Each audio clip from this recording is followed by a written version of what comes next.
Good evening. Welcome everyone on this rainy evening. Welcome to tonight's candidate forum, sponsored by the Bennington branch of the American Association of University Women, hereafter AAUW. AAUW is a national, nonprofit, nonpartisan organization with over 170,000 members. AAUW's mission is to advance equity for women and girls through education, advocacy, research, and philanthropy. My name is Ruth Botso, and I am president of the Bennington branch of AAUW. Our branch has been in existence for over 90 years, and we have been sponsoring or co-sponsoring candidate forums since 2004. Tonight's forum will be moderated by branch member Kathy Waganish, who will introduce the candidates and explain the forum's format.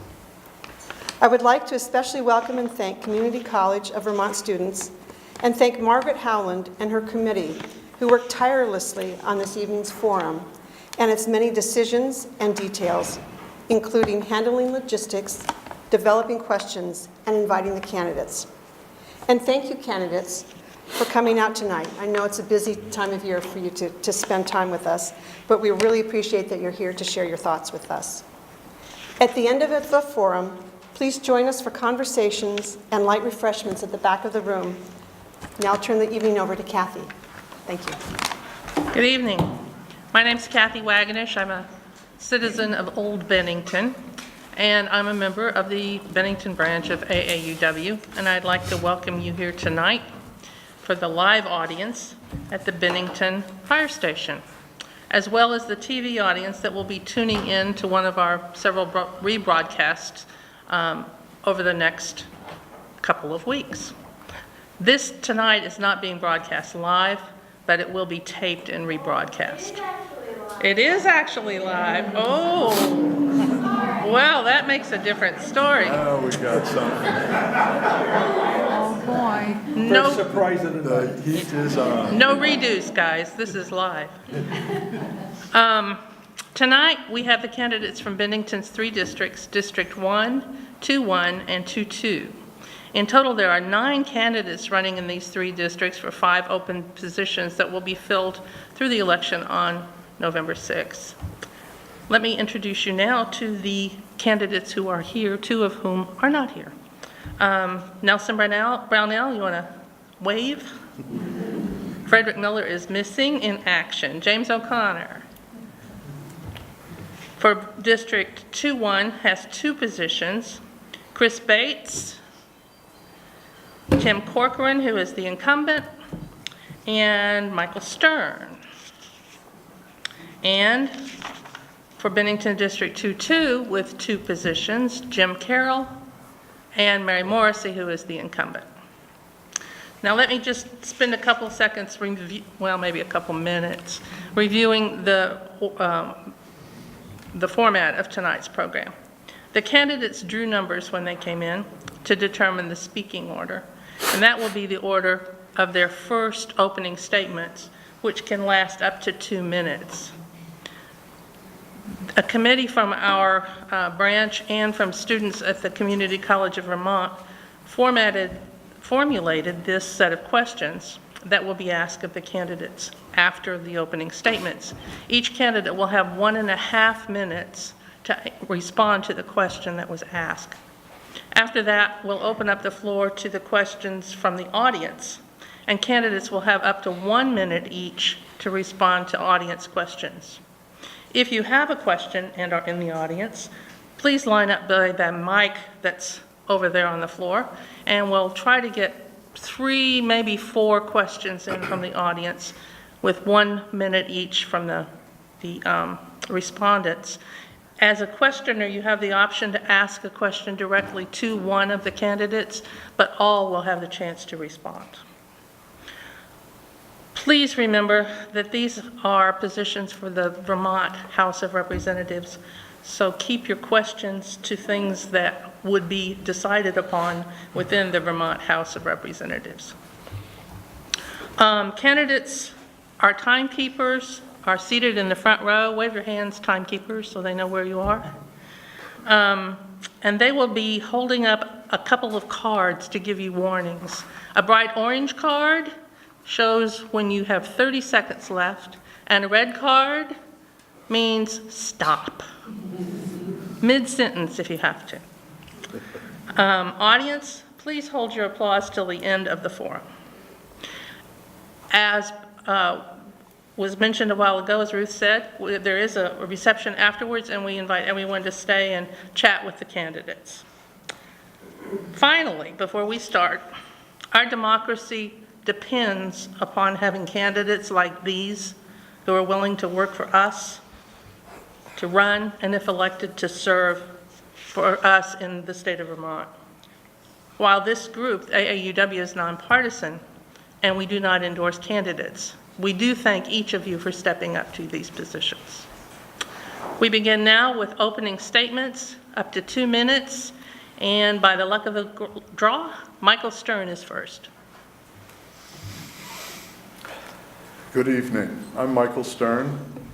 I first came to Vermont to go to Camp Killalite in Hancock, Vermont, run by Pete Seeger's brother, whose Harvard roommate was Ben Fink, Buxton's headmaster, where I went and my sister went, unbeknownst to us of the relationship. But all along the way, I was in the middle of the 60s in the peace movement and grew up in New York City and moved to New Jersey. And after my mom died and my house of 34 years finally sold, I moved to Bennington, Vermont, because I loved this place. I grew up here. I spent 3 semesters at Bennington College. My dad said he'd pay my way right through med school if I stayed in school, so I was responsible. And I ended up spending my senior year at Oxford from Drew University, where I got my BA in religion. I stayed there for my Master of Divinity after getting back from Oxford, knowing how little I knew, and became the first student to do a dual degree program with the New Jersey State University Rutgers Graduate School of Social Work, where I have an MSW in addition to my MDiv and my administration policy and planning track focused on alcohol and drug studies. So I come to you not with my credentials academic, impressive as they are, nor my business experience where I was at the end of my career the systems and operations manager of the international division of AT&T. And yes, I think systemically. And I think a lot of the issues that we have facing us in Vermont are systemic and need to be addressed not one at a time, but as a system. And I hope to lend my knowledge and my expertise to this community because I love you guys. After my dad died here, shy of his 100th birthday at the vet's home on Pearl Harbor Day, holding my hand. A couple of months later, I just purposed I wanted to love everybody the way I loved my dad. And I guess in serving Bennington, my motivation is not for fame or fortune. Thank you. Next is Mary Morrissey. Good evening.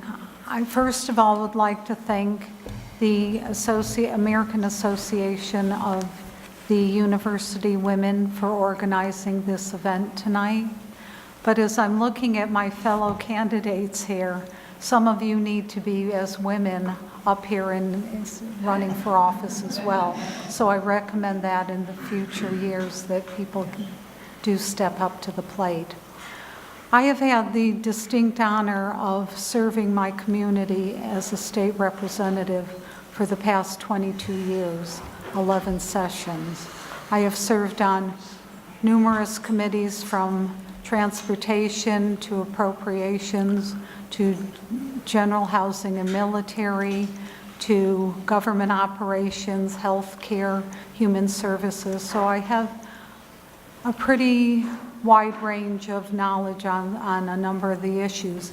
But when you're in the legislature, you're learning something new every day. I take the position extremely serious. I look at not only for my constituents from my district who I represent, but I try to look on behalf of our community and also on behalf of all the citizens of the state of Vermont. Because we do have to have a clear vision as what may work in one district or one town in Vermont doesn't always work for another town. So we've got to be respectful of looking across the board to try to do the best legislation that affects all people across the state and hopefully in a positive way. Again, I'm honored to be part of the legislature for the last number of years. And again, my top priorities hopefully going back this year will be, again, education, healthcare is the number one, the opioid issue, our clean water initiatives, and many, many other issues before us. Thank you. Excuse me, could you pull the microphones a little closer to me, please? Thank you. Okay, the next speaker is Jim O'Connor. I was number 4. I know we have some missing Oh, people. there's no 3. There's no 2. Okay. I did do my warm-up exercise. Is it 1.5 or 2.5? 2. 2.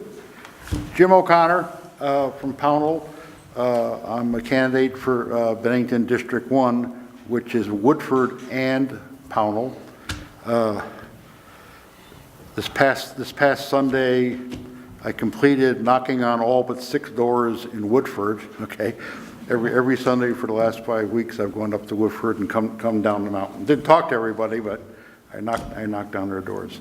My intention, if I'm lucky enough to be elected, is to do my best to represent Pownell and Woodford almost exclusively of the rest of the state. We're a little bit forgotten. We're the farthest district away from Montpelier. And I would hope once I get there to focus on issues that are specific to my 2 towns of representative. And I've committed to all the people that I've talked to that I will only vote for things that are obviously good for Pownell and not vote for things that aren't good for Pownell. From a distance, it looks like Montpelier is a little bit off the straight and narrow, getting involved in the Mexican Wall and all sorts of other things that have nothing to do with Vermont. And I would hope to bring us back into focus. We're a very, very small state, all right? There's actually 300 cities in the United States that are more populous than Vermont, all right? So we got to get ourselves in perspective in Montpelier and deal with, concentrate on local issues. We only have so many assets and so many people to work. So that's it. Thank you. Quick. Thank you. Next, we have Jim Carroll. Good evening, everyone. Thank you for coming. And thank you, AAUW Women, for organizing this. It is indeed a privilege for me to be sitting here. Indeed, I thought the highest privilege I would ever earn was to serve the people as a select board member. And indeed, it is quite an honor to be here tonight. I can't tell you how much it has meant to me in the years that I've been on the select board to be of service to the people of Bennington. There's no greater satisfaction that I get than to have a constituent call me when they need some help with one issue or another. And I think I can fairly and rightly say that I have fairly haunted the town offices and Stu Hurd's office. And if I get to Montpelier, I fully intend to haunt those offices up there as well, to work for and serving the people of Bennington. So thank you again. I'm going to keep it short and sweet. It would be my honor to serve you and the people of Bennington, but I can't do that without your vote. So I ask for your vote tonight. Thank you very much. Tim Corcoran. Thank you. I'd also like to thank AAUW for hosting tonight's forum. It's always great to get out here and, answer your tough questions to get a better perspective on, where East Canada stands on the issues that maybe we might be facing up in Montpelier this coming session. For those who don't know me, I'm Tim Corcoran. I was born and raised in Bennington. I received my education through the public education system and went on to graduate from Johnson State College. And I'm married to Corey Corcoran, and we have a 5-year-old daughter together, Riley. She's just starting out in preschool at the Monument Elementary School, so just beginning that adventure. I've been a representative for the last 16 years for Bennington District 2-1, and in those years I've been lucky enough to serve on the House Transportation Committee, where I've had the opportunity to advocate for local funding, whether it be Class 2 funding or town highway aid or town highway bridge money, such as the recently completed bridge on Hunt Street that we've been trying to get done for years. I was happy to play a small part in seeing that getting completed. Also, some of the things I've advocated for with the help of Senator Campion and Sears, we now have Amtrak bus service, so we can get linked up to New York City and basically go anywhere in the United States, which I think is a big asset for this region. Outside of my Montpelier work, I've been in the real estate business for 12 years at Hoisington Realty, and that's a pretty good balance that keeps me in check. But with that, I look forward to tonight's questions. Thank you. Chris Bates, you're next. Hi, Chris Bates. I am 2-1 resident. I am also known as the fishing politician. I'm sure some people have seen some signs. I came to Bennington in 2012, and I never left. So it's true. When people say you come to Vermont, you don't leave. I'm an outdoor guy. I came through with my media company. Some of you may know me through Bennington Unwrapped and Outdoor Secrets Unwrapped. I do 2 popular TV shows here in Bennington throughout the Northeast. I love the outdoors, and I said to myself, I got to do something. I'm always out in 2-1 fishing. There's so many different things out there that I love and enjoy about Vermont, and I said, I got to do something. So anyway, I stay with Stephanie Calabro. She owns Turcotte Designs out there on North Branch Street, so I know the area quite well. So I'm going to keep mine short and sweet, and that's that. And finally, Nelson Brownell. Okay. Thank you all for coming. Thank the AAUW for holding this event also. Who am I to want to be a state representative for Woodford and Pownell? I am someone who cares deeply about rural Vermont and its small towns. I was raised in Vermont and did what children do in Vermont. I hunted, I fished, went to small schools, played sports, and studied. I was taught to respect others' opinions and get along with them on solving problems one had to face in life. Name-calling was a no-no in my house. I followed those rules in my work and my public life, and I feel I've helped others in doing so. I've worked hard to support ideas that could help clean up the environment in Pownell, but yet keep Pownell rural. EPA cleanup plus major Superfund pollution cleanups, related major wastewater issues, all have been accomplished under my working with others. Worked on conserving large tracts of lands for public use for now and in the future. I worked with several state agencies in conservation and environmental needs along with other members of my town, and we were very fortunate to make some things happen. I helped write the bylaws, town plans, subdivision regulations, more. I did this while listening to others and helping settle differences in opinion on how they should be written. Found ways to fund major projects for our community that had little impact on the town's overall tax rate. Projects in excess of $70 million was done in our town. EP fund, cleanup, wastewater. Town had to only bond for $2 million in those projects. The town also received numerous awards for its achievements, while I have also been recognized by the state of Vermont, New England States, BCRC, for work on behalf of town, all which could not have been done without the town working collectively together. I have also served on the Mount Anthony and SVSU school boards, which have given me knowledge of the challenges in the areas of education, worked on teachers' negotiations, school budgets, all which have given me insight into school needs along with the Act 46 process and its challenges. Because of all this, I believe I can bring my knowledge, my ability to work with people with the other areas in the state. Thank you. Thank you all for your opening statements. Let me just take the opportunity to ask everybody to check your cell phones to make sure they're off. Oh, boy.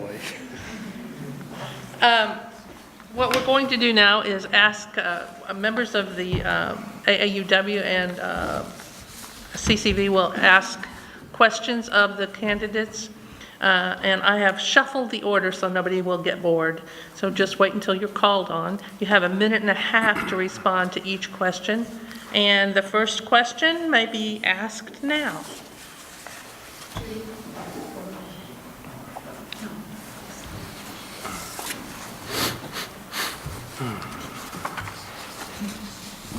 Hello, candidates. Low-wage Vermonters have been having a hard time affording such necessities as housing, food, healthcare, and things of the like. What would you support as a sort of solution to these problems? Would you support raising the minimum wage to provide more security for Vermont families? First answerer is Jim O'Connor. Good question, and thank you for speaking up. I'm very interested in young people. In the panel going through the voter lists, there's less than 100 active voters in Pownell, just not in New Woodford, but in Pownell, that are under 40. Okay, so we're starving for young people. Vermont is the 49th oldest state. So only Maine has older people than us. As I've gone around talking to people, what they're all bringing up, a large number are bringing up is job opportunities for the young. And for that we need businesses. About 40 years ago, Vermont hung a sign at the border, business not welcome. The Wall Street Journal has rated us 47th worst place to start a business.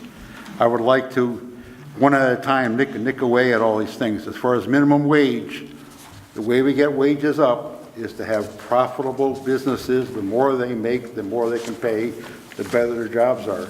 Today's banner mentioned that NSK just bought $1 million worth of equipment. All right, that's because the depreciation, businesses can exempt equipment immediately now. So that's more jobs for Bennington. So it's convoluted. We need to keep young people. All right, and we need to provide good jobs for them, and I'm not in favor of the minimum wage. Thank you. Next is Tim Corcoran.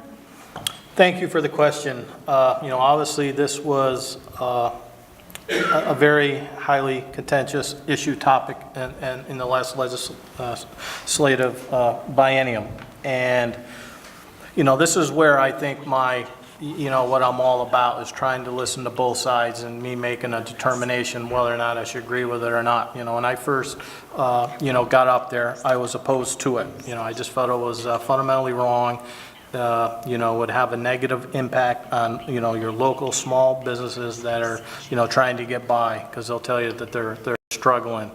But after, the bill evolved and after some tweaks were made, that increase of minimum wage was spread out over 6 years. And I felt that was a reasonable compromise that businesses could live with. I went around town and asked small businesses if that was acceptable to them, and they were saying that that's something that they could do.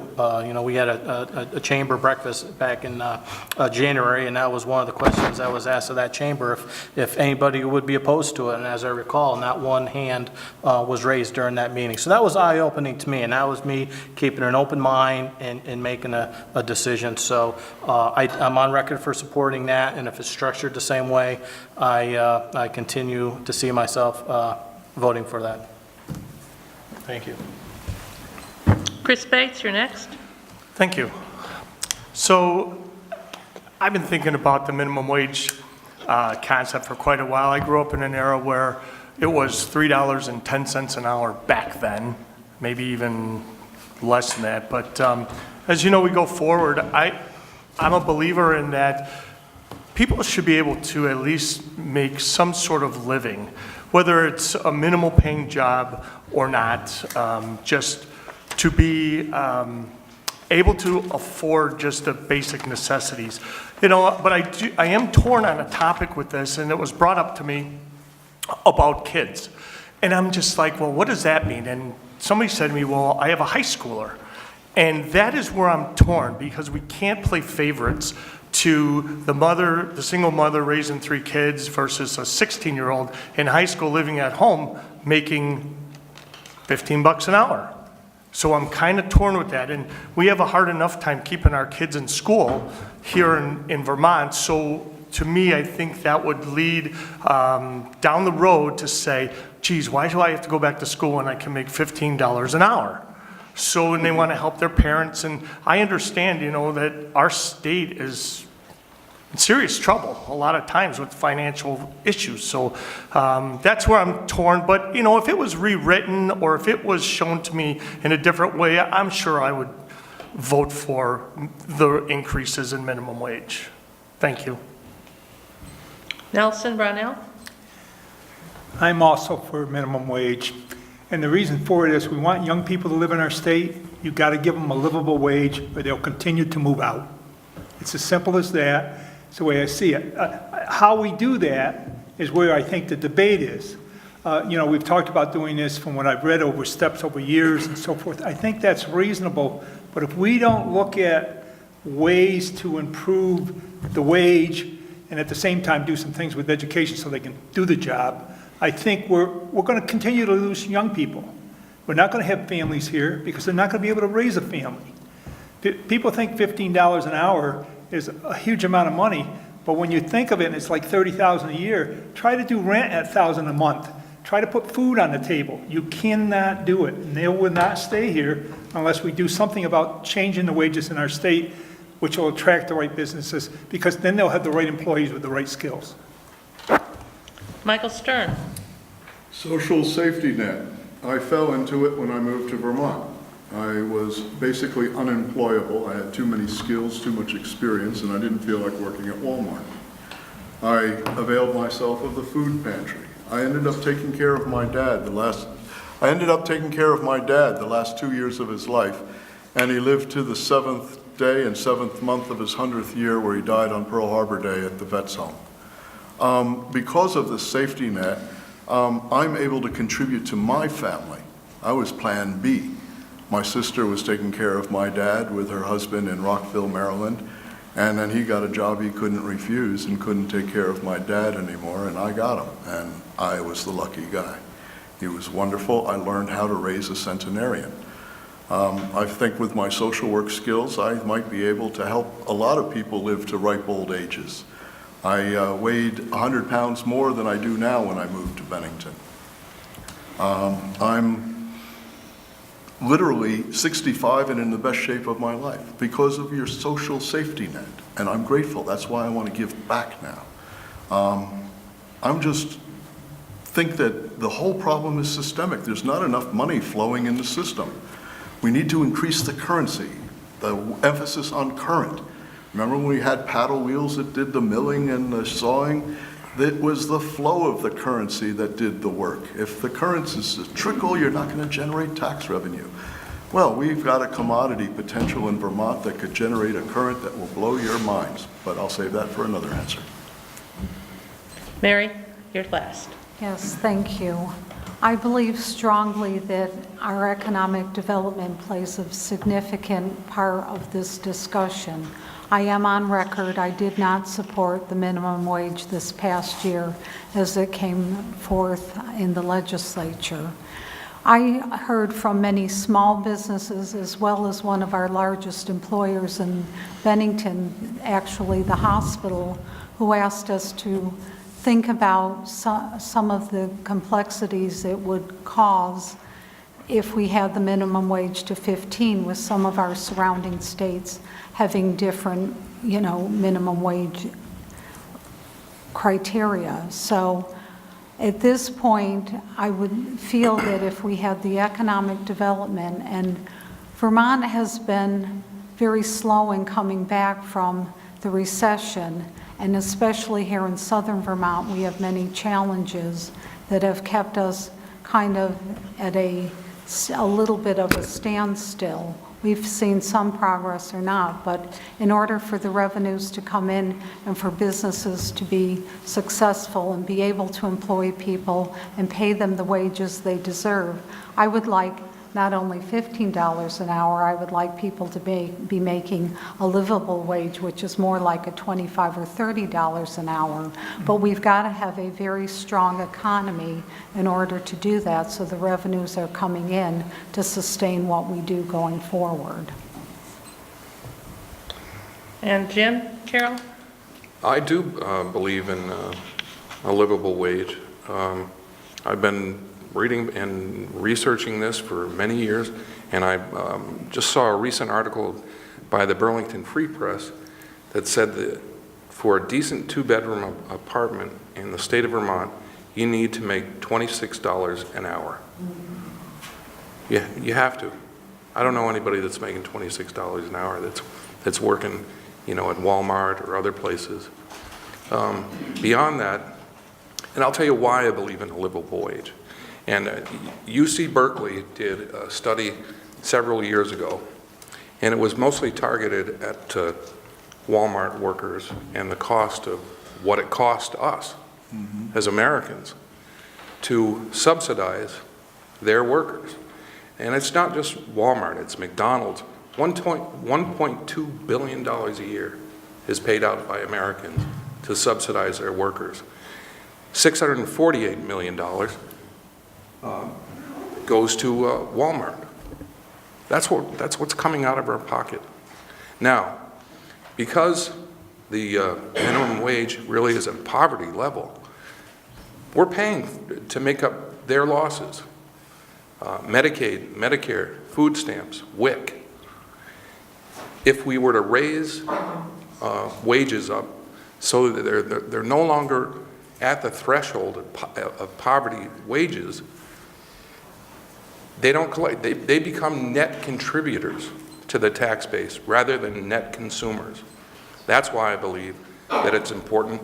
And granted, you know, we can't, a shock system of imposing a higher minimum wage on businesses here in Vermont certainly is not equitable. That's my cue to stop. Thank you. We're ready for our next question? Question or two?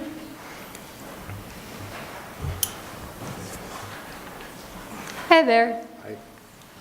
Like many other states, Vermont has a problem with opiate addiction resulting from both medical and social use.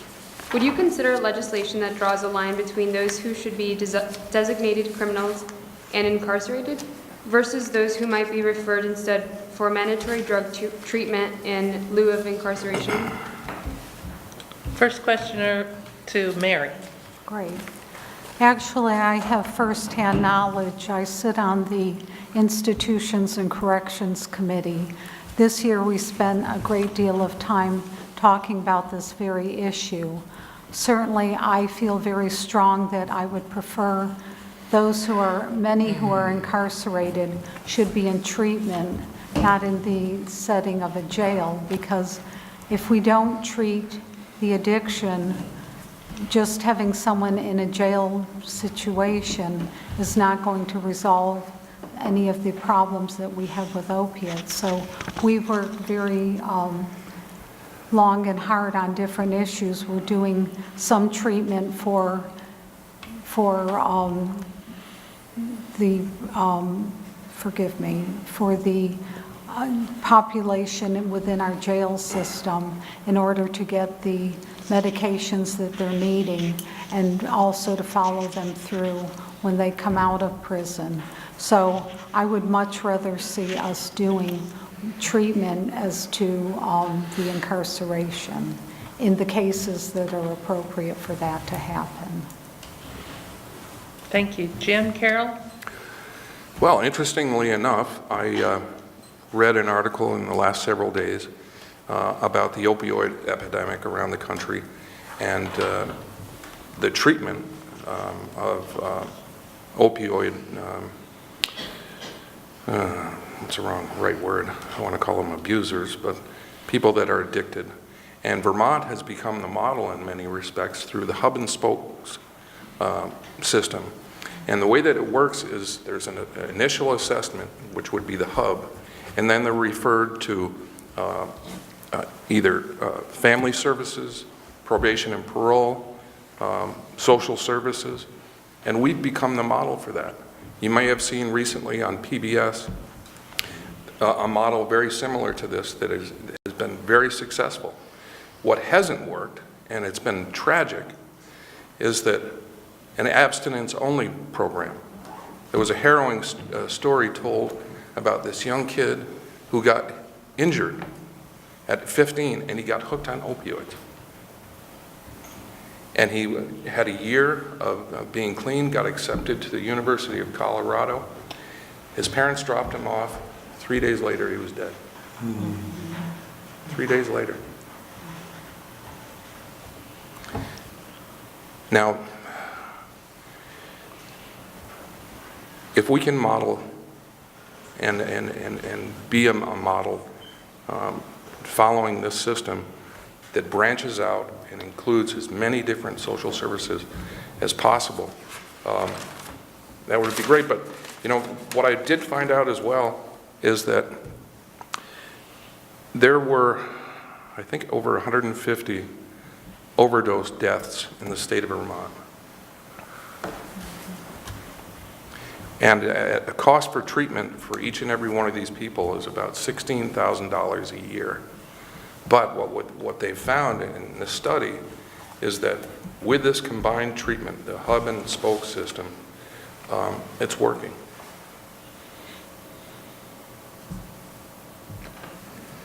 Thank you. Nelson Brownell. I agree with you, Jim. There has to be a different approach. You know, people talk about victims and offenders and law enforcement. The rest is all involved in this. But, you know, if you really look at it, like the case you talked about where a doctor was trying to treat someone, the victim is really that person that has started out. And the problem is that we, as a society, has to start looking at how these people are getting hooked on these things, what they're doing because of that problem of sickness, and that's what we've got to treat it as a sickness, and not think of vengeance all the time because the person robbed you or did something else. I can give you an example. I had that happen to one of my houses where somebody actually went up and stole everything that was upstairs, and it's because he was on drugs. I knew what it was. There was no sense in convicting him because he had a problem. Instead, get him the treatment and do something. We have to look at it differently in society, and if we don't and we continue to arrest and so forth, we're just not going to solve this problem. I truly believe that the police, the prosecutors, the judges, the correction officials, along with what you talked about with the way of others that are restorative justice, court diversion, or other circles of support, really need to sit around a table and start deciding on the best way to handle this versus this continued 911 call going somewhere and doing something. You know, just recently we had 2 overdoses in Pownell. I mean, just within the last month. This is crazy, folks. We got to stop this in society. Michael Stern. This is an issue that is close to my heart. I've seen over the 50 years or so that I've grown up in this world, a lot of people perish from a lot of reasons. This is not a safe world. Everybody used to ask my dad what was the secret of his longevity, and with his wit and his wisdom he answered, "Don't die." Oh yes, it's that simple and that complicated. We don't have to be an epidemiologist to spot an epidemic. This is probably a pandemic if you look at it, and it's all at the seat of the Purdue Drug Company and Big Pharma and their relationship of buying politicians to get corporate America to run this country the way they run the rest of the world. I mean, if anybody wants to, look up the City of London Corporation and you'll see where the corporations are voters. 7,000 corporations and 3,000 citizens control offshore tax haven 1 square mile in the city of London. So it's not unusual that international money will try and take over the United States. It's not unusual that Russia should try and destabilize democracy by getting perfectly good friends to demonize each other just because we are differently labeled. I'm hoping that we can combine forces and use everybody's skill sets to pull in a common direction, because quite frankly, we're running out of time. That's why I decided to step up, because I asked myself a question I ask when walking through the woods and seeing a beer can or a crushed pack of cigarettes. I say, if not me, who? If not now, when? And we have an answer. The answer, my friend, is not an addiction, because cannabis lights up none of the addiction centers known by science in the brain when they do the MRIs and CAT scans. Cannabis is the answer to the opiate pandemic. It always was. 1967, Haight-Ashbury, the Summer of Love, turned into the Winter of Despair when the cannabis was cut off and the opiates came in. We've been here, my friends. You don't have to be 50 years old to remember it. Just look in your encyclopedias and do your research. Understand what Nixon did when he decided to ignore the Schaefer Commission, the Republican conservative governor of Pennsylvania. Speaking of Pennsylvania, Pennsylvania became the first state to allow cannabis in the treatment of opiates. I want to see Vermont become the second. Chris Bates. I have to think about this for a second. No. We have an epidemic. In 2014, Peter Shumlin came onto my TV show and we talked all about the opioid issue. And he tried to make some steps, and I totally am fully aware of what's going on with this opioid situation. Treatment is the way to go. I don't believe in people should go to jail because they're addicts. We have programs. We have some great programs here in Bennington. UCS has some great programs to help people, but they have to want to be helped as well, and knowing that they have a problem. So when you talk about the epidemic proportions, yeah, I don't even think we can put numbers on it, to be quite honest with you. That's how high it is. So, and I'm not much for words tonight, so if you can bear with me, I'd appreciate that. Tim Corcoran. Yes, I think I remember your question. I agree. You know, we're not going to rest our way out of this academic. We're just not. I mean, treatment. If people are the addicts are willing to you know, take on that treatment, because a lot of them aren't, then that's the way to go. But if you're asking about decriminalization of all opioid drugs or heroines, I don't think I'm there yet, but treatment is obviously you know, a key thing that we need to invest more in. I think it was 4 years ago, 3 years ago, 4 years ago, under Peter Shumlin, we tried to attack the prevention aspect of it. And in one of the, I forget the number of the piece of legislation, but we limited the amount of opioids, painkillers that one can be subscribed at the same time. And I believe it was 10 pills that a doctor could give out at one time.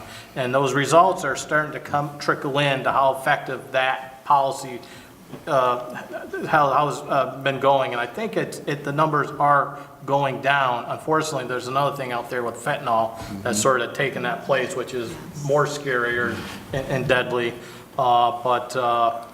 So you definitely have to have prevention, and I know it's probably taboo not to say you're in favor of a tax during an election season, but there was a piece of legislation that was introduced by, I think it was by Senator Claire Ayer, to put a tax on the pharmaceuticals, the makers of these opioids, at that level, to fund the treatment that we're talking about, because at the end of the day, you're going to need money to fund these hub and spokes, and you know, places like Turning Point here in Bennington, they're going to need those resources and money, and I think that's a good avenue to go after, assuming it doesn't increase your health care insurance. So there's, you know, those are the avenues or steps I would like to, you know, be seen to be taken. Thank you. And Jim O'Connor. It's almost a non-solvable problem at the state level. My personal story is I've had two nephews overdosed in their 20s, and one was an overdose in his family bathroom. This is from a good neighborhood in a nice town with a swimming pool, good school. And my other nephew, his father was a multi-millionaire, and he got, for some reason, came out of a club, stoned, and walked in front of a train. So, but it was drug related. I'm closer to Tim, I think, than anybody. I think it needs to be bifurcated, trifurcated. All drug addicts are criminals because, except for 1% that are rich, okay, they have to do crimes to support their habits. Those crimes need to be punished like anybody else committing those crimes. After that, there's no good answer, is that if someone is arrested for doing drugs, okay, all right, I'm recommending detox, which is different from treatment. You detox them, and there's chemicals now they can do that with. Punishment for whatever crimes they've done while on the drugs, you know, and after they made restitution on their punishment, then we pay tens of thousands of dollars for treatment. Taxing the drug companies, again, we're a little place. We can't do that. The drug companies, you know, they'll just stop selling here. I don't know what we'll do. Well, we got to be careful, and there's enough being done on a national level to help it. But it's a problem. All forms have always been with us since the beginning of time, and we're not going to solve it. But I think a practical approach is much better. This treatment. It becomes a vacation cycle for some of these people. You know, it's a month at the spa, all right, especially on the West Coast. Thank you. Okay, I think we're ready for our next questioner. Question number 3.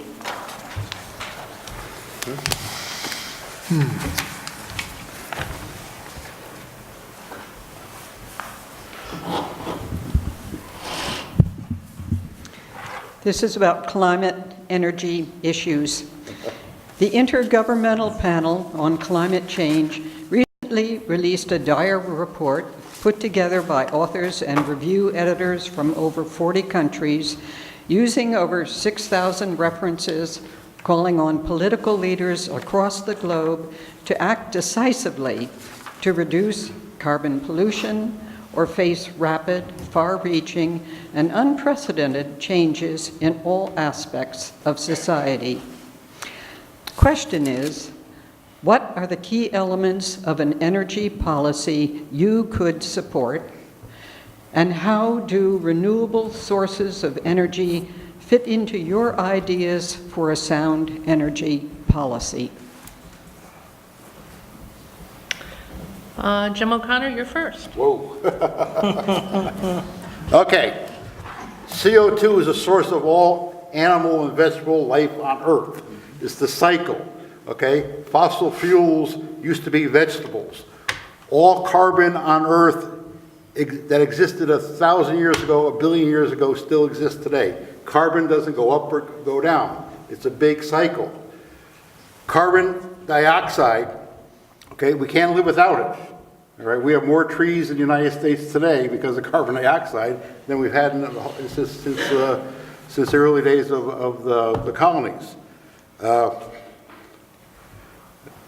Vermont is responsible for 0.11% of the CO2 generated in the United States. California we're the least, by the way, Vermont has never had a CO2 problem. Since the founding of EPA 40 years ago, we have always registered a zero. We don't have a CO2 problem on the big scale of the country. California is the biggest polluter at 6.6. I'm not saying CO2 is but I'll stipulate CO2 is a pollutant, all right? So what I'm saying is all the tens of millions of dollars we're spending on solar, we're being sucked in on that, all right? It's all going to investors from out of the state. The solar panels in Vermont do not offset any CO2 in Vermont. There's none to offset because we're hydroelectric primarily and nuclear. We're not saving. So we sell the credits. The people that build these disgusting fields, solar panel fields, sell the credits to somebody in Chicago so they can still run their smokestacks. It's just unbelievable. And all of us in Vermont, we have the third or fourth highest electric rate in the country, 18.5 cents fully loaded per kilowatt hour. It's just one more thing to prevent businesses from coming here. We have a high electric rate. Thank you. Tim Corcoran. Trying to digest that all. Yeah, I think I might differ a little. I think we do have a major climate problem here, especially in this region there. I know we are always border on the number of going over in our region, so that's first off. It is real, it is here, and it's definitely time to act. 3 or 4 years ago, again, under Peter Shumlin, we set a goal to be 90% renewable energy by 2050. And, the question is, how do you go about doing that? If you look at, what generates the carbon, 60% of it comes from your motor vehicles, your trucks and whatnot. So my ideal plan would be, to invest in electric vehicles. There was monies that were attained from the Volkswagen settlement fund. I know the bulk of that has been put towards charging stations for electronic vehicles to make them more, permissible here in the state of Vermont, so people can go out and buy them and don't have to worry about them draining the battery out in the middle of the highway. So that's, a great start there.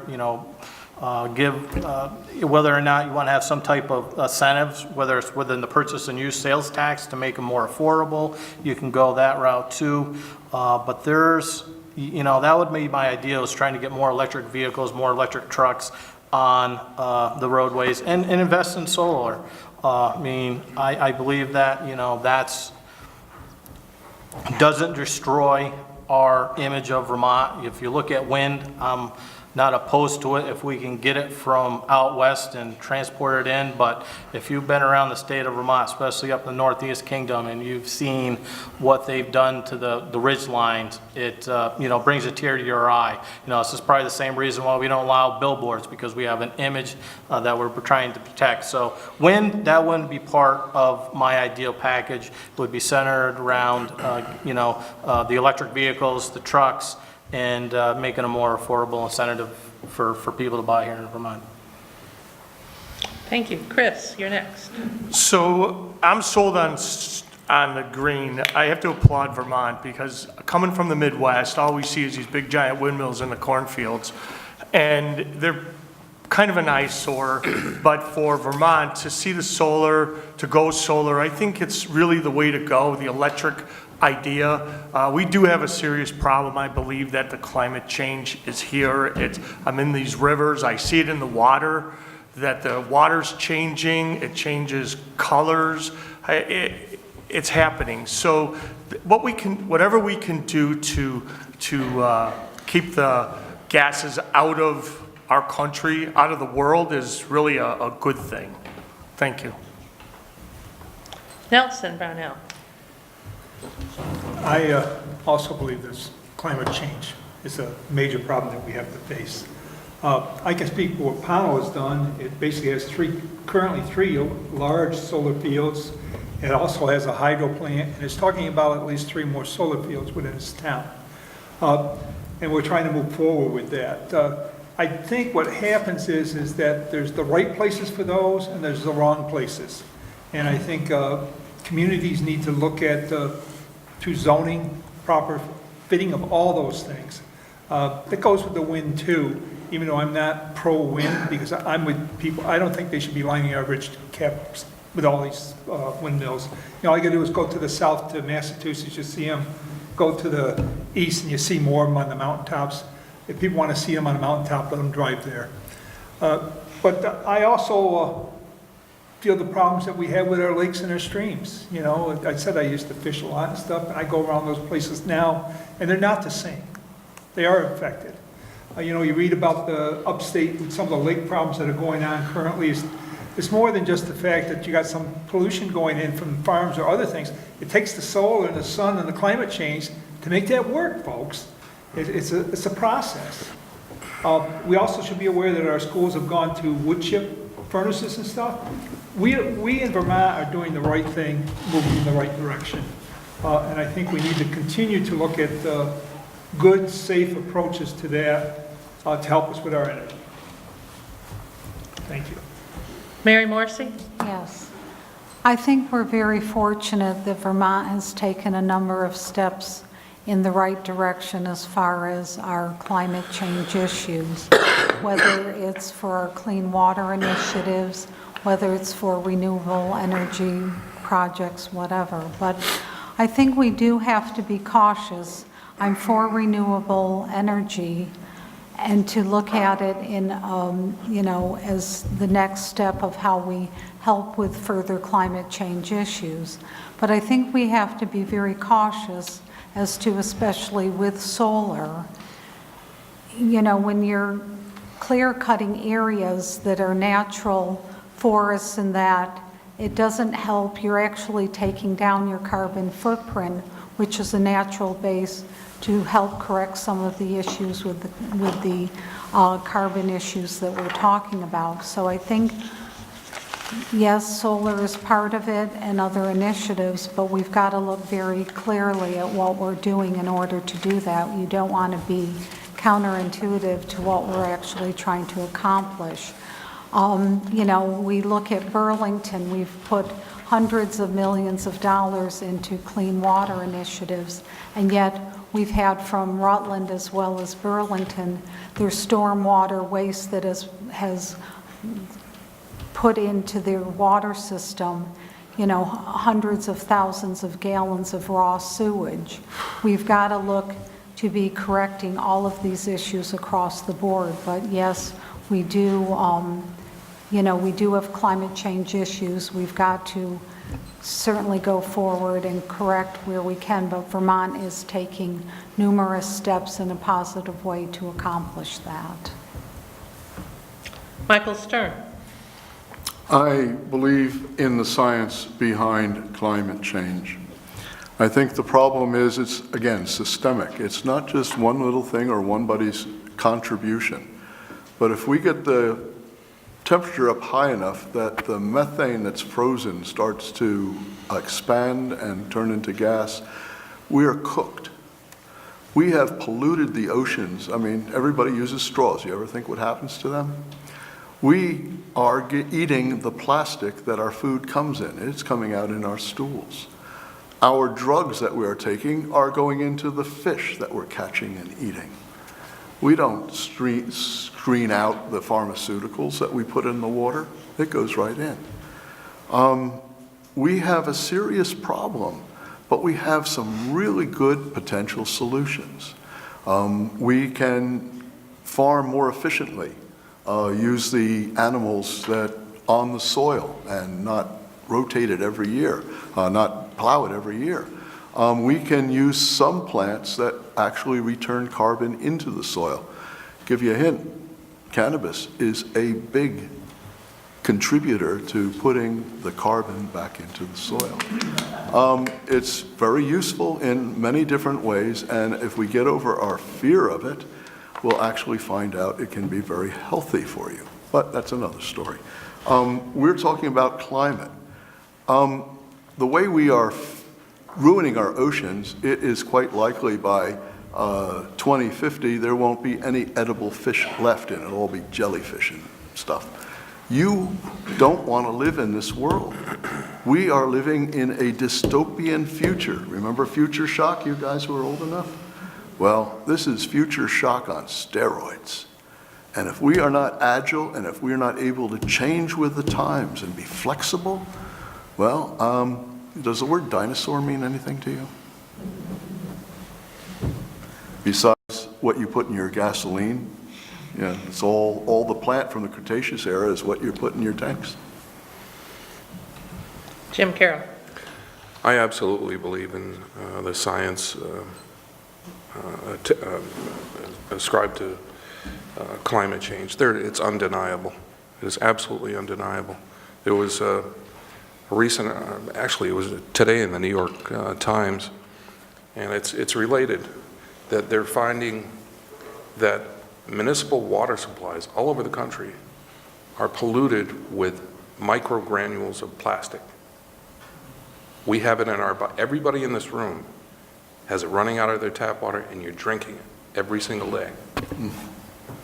And if we don't attack that and change our ways about polluting our environment with plastic, it's going to catapult us. It's going to speed up the damage that we're doing to the environment. Now, with respect to renewable energy sources, I can't remember exactly, but I think that the solar industry, up until the tariff started, was the fastest growing segment of renewable energy in this country. So that means jobs and more jobs that we in Vermont could use that. And I think that's one of the leading industries in the state of Vermont. And we need to go after that, pursue it, help it. Another thing that I'd like to see is every municipality take advantage of putting solar panels on their buildings and having us, taxpayers, get a check from Green Mountain Power instead of the other way around. We spend, just the town of Bennington, we spend thousands of dollars a year for electricity. And we have buildings everywhere that we could capitalize on and use to have Green Mountain Power pay us. Thank you. Do we have a questioner for question number 4?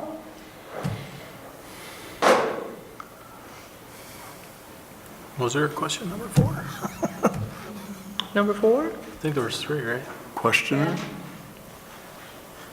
Do you want to read number 4? Oh, I thought it was time for the audience. No, number 4, please. We'll tell you if we want to answer it after we hear it. Don't worry, the audience. I'm number 4. So Medicare for All is a major topic in recent weeks, thanks to Senator Sanders' introduction of such a bill before Congress. Do you agree that health care should be a right and should be available equally to all, or do you feel that there are other ways to contain health costs? If so, what are some of those other ways? Chris Bates. Why me first? Boy, you know, healthcare is really, really important.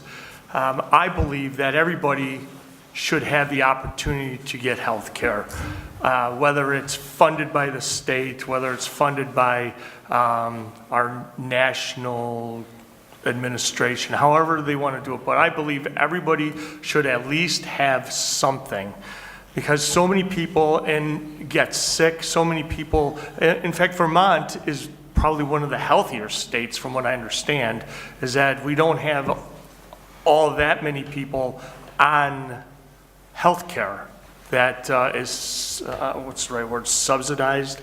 But I believe that everybody should have it. Thank you. Michael Stern. My motto is Vermont will get wealthy keeping you healthy.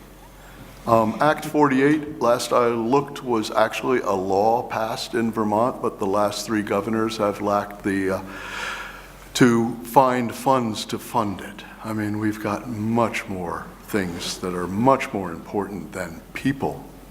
We got corporations to satisfy. We have insurance companies. We have pharmaceutical companies that need to keep their stockholders happy so that the retirees can afford to retire and not worry about their future.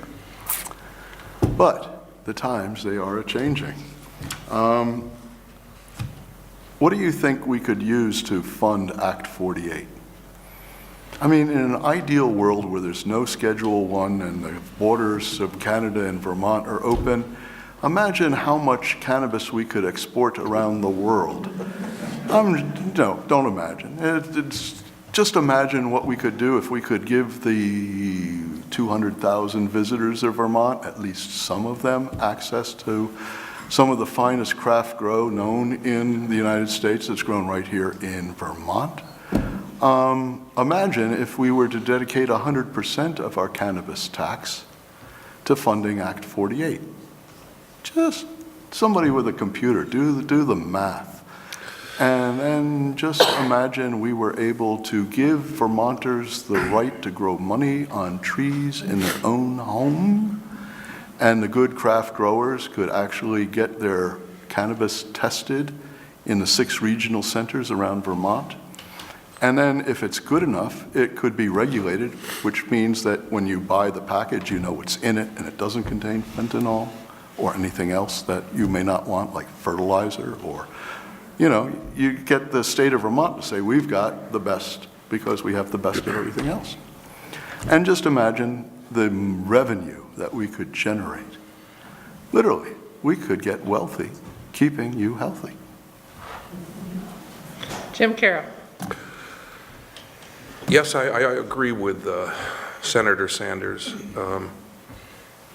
And you know, there are too many stories, we've all heard them. A for-profit insurance industry is literally, it's killing people. It's costing people their lives when they have to go bankrupt in order to keep a loved one alive and relying on the U.S. government because they can't afford insurance. That's obscene. It's obscene. We are the last industrialized country in the world that doesn't have medical care as a right. And we have to do something about it. I can't bear to hear and see and watch the stories of people that are, I think there was a recent story, this kid, he had just gotten off his parents' insurance. He was 26 years old and he was diabetic. And his insulin had jumped, just skyrocketed. The kid was dead in a week because he couldn't afford insulin. That is obscene. It's absolutely obscene. Thank you. Mary Morrissey? Yes, I do believe very strongly that everyone should have health care. Unfortunately, we've been through now several reforms on the state level that, though well-intended, have not rolled out to be what they actually said they would do. From our last reform of just a couple of years ago, the intent was that it would be less costly, you would get better health care, you would have basically the doctors you wanted when you wanted, and it said it right in the language of the bill. Since then, we have gone up every single year by 8.9%. I think this year it's 9 point something that have the insurance companies have been allowed to increase their premiums. And it's not just the premiums either. It's the out-of-pocket and the deductibles and everything else that goes along with it. So to I think look at the whole picture, we also need to look at what does universal health care look like? What does it look like that we want? I sat on the health care committee for 4 years, and to me, dental care is part of health care. All of these initiatives are part of what should be health care and good care for everyone. For a small state, that's almost impossible for us to tax our citizens to the amount. We actually had numbers that came out of joint fiscal that said if we were taxing our citizens, we could be as much as a 60 to 70% of people's wages that they make that would be having to go into paying for health care. So how do we do this different? That needs to be something that needs to be addressed and looked at so that we can have all the important pieces of what real health care is all about in order for our citizens to get the health care. But right now, the last 2 health care reforms, which many of you in this room, you know, were very much in favor of, are not working. I now have many constituents who did get on the Vermont Health Connect to say that now even that avenue is not affordable for them. So we do have to look at a way of doing this, and I'm not sure if, and I know my time is up, may I say one more thing? I'm not sure if tapping into Medicare, I think we would have to be very cautious as to tapping into Medicare or Medicaid to look at a source of what we are doing. Just the money alone that we spent in putting the system together for the Vermont Health Connect, we spent hundreds of millions of dollars on a system that still has challenges within it. We probably could have given every citizen in the state of Vermont a health care plan by what we wasted on a system that's not working. Tim Corcoran. I would like nothing more to have a universal healthcare system. And I think Senator Scheer should get it done on the federal level, because I think that's what it's going to take. We know, we've studied this year in and year out. When Peter Shumlin, we set up the Green Mountain Healthcare Board for the sole purpose of thinking that we were going to transition to a single payer. And then it broke his heart, because when those numbers came back, he knew it would have crippled the economy. He knew it would have crippled the small businesses. It wasn't practical. And, until we get more states or, do it as a whole, as a country, it's not feasible for small Vermont to have a single payer system. But like I said, you have heartbreaking stories where a loved one, has surgery and they lose their life savings, and that should never happen. It shouldn't. But the question is, how do where do you get the funding? I don't think it's going to be all marijuana. We've looked at those numbers. I don't think it's all there, but No, but it's a start. Do you take a baby step? There was a bill that was introduced last year to have universal primary care. And, that's, I think, started in the Senate and it got stalled in the House Appropriations, but hopefully that bill will get revived, and, hopefully that's more digestible and more manageable to get, the preventive side of healthcare, to catch major things that may or may not happen down the road. So hopefully that's something that Vermont can do, but I know to have a single payer in Vermont, like I said, if you honestly look at the numbers, like I said, it's I haven't been proven to me or to a lot of other people in the Vermont that those numbers would work. So I'll leave it at that. Jim O'Connor, sorry. Big question for 2 minutes. I'm 70 years old. I'm retired. I'm on Medicare. Okay, whenever Medicare started, it's 40, 50 years there have been. Every year Medicare has been in place, I have paid the maximum amount. It's a sliding scale that goes up and up and up, and now it's based on income. But I paid all the years I paid maximum. Medicare is a self-funding program.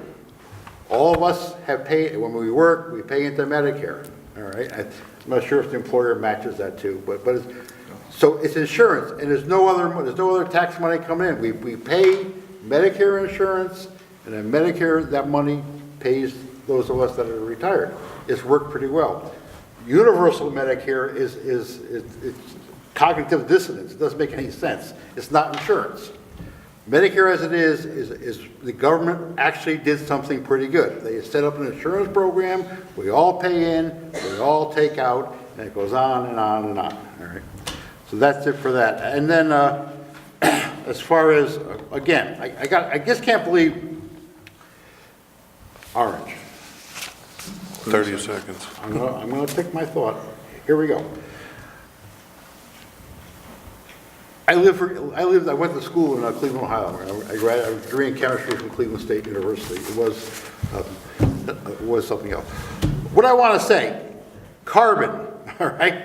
If everybody's so serious about climate change, okay, all right, why don't we ban burning wood in Vermont? If we're serious about CO2, why don't we ban, because it wouldn't be tolerated, all right? So thank you. The last person on this question is Nelson Brownell. Okay, I've listened to the people talk, and I agree with them. Could you get the mic? Oh, pardon. I've listened to what's been said, and I hear their concerns, and I've also had some of those. But I'll tell you, preventive care is the way to lower your cost. If you don't fund the preventative care, you can only expect your costs to go up. Healthy children will do better in your schools, then you end up with better workers. Companies' costs would go down if we have people that are healthier. I think that we need to look at it in a little different way and maybe have partners with companies and others to say, hey, this is the program we can put together, but realize you're going to have to fund part of this as well as we do. And I think that could occur. This cost system that Mary talked about, I couldn't believe it. Every time I read it, they were costing more money to try and fix this system. I think that's when we get caught in the catch-22 with let's find a solution. Here we're going to give the solution. We're going to make this big system and the computer track everybody and do things better.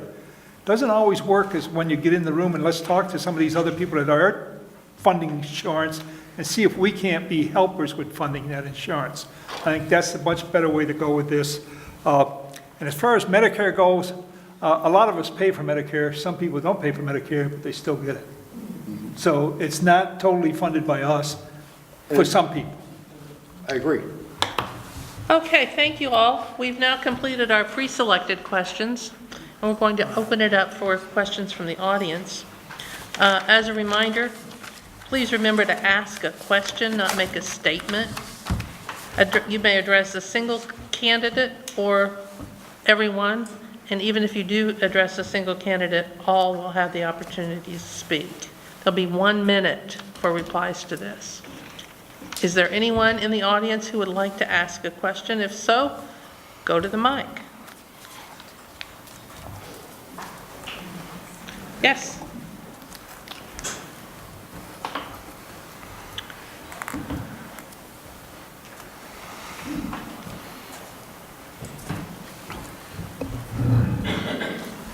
Dick France from Woodford. I guess I would like to ask a question about why I have not heard any suggestion that we have a joint commission or some kind of study that actually takes a look at Canada's health care. And I would like to know what your input is on that. Okay, What kind of health care? Canada's version of health care. Oh, Canada. I thought you said cannabis. Oh, I thought you were getting ready to sing. Canada, the country to our north. Okay, Jim Carroll, you get that one first. Oh, geez, I don't have a clue, honestly. Sounds like a good idea. I know that, when Obamacare was, or the ACA was first being touted, I remember seeing, watching, and reading about other countries' medical care and systems, and boy, it made a lot of sense because they, as you touched on a few minutes ago, a lot of what they did was preventative care that lowered, and it was ongoing. People could see their doctors, and they had better outcomes over the long term. So I certainly would endorse doing something like that. It'd be great if we could co-opt that form of medical care. Thank you. Nelson Brownell. Well, again, I think that it's good that we look at Canada. I think we need to look at other places in Europe, Sweden, and elsewhere. For some reason, it's working in those countries. What are we missing? I think that's a good place to start to see how things work. And again, I agree. I'm very strongly on preventive care. I think that's the best anybody can start with that will really help us lower the costs. Mary? Let me see. I'm a little bit thinking that